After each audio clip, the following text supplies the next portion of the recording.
Gandang araw mga ka-farmers. Kasalukuyan nagbababa kami dito sa may Manawag, Pangasinan, upang magtanim dito sa Barangay Pugaro. Magtanim po tayo ng kakao. Po binababa po natin yung mga kakao. Tapos, yan po, nakaready na po na yung tataniman na butas. Ayan.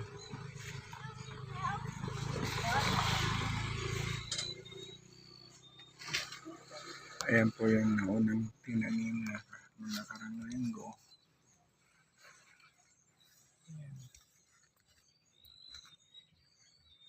So, magdadagdag po tayo.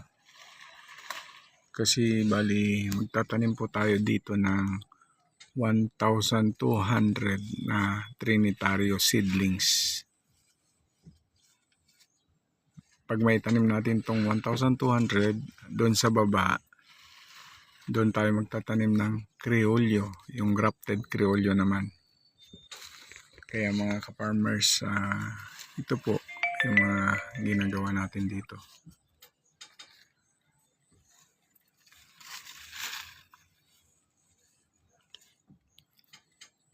Paki-like and subscribe po ang Kumaan's Farming. Maraming salamat po.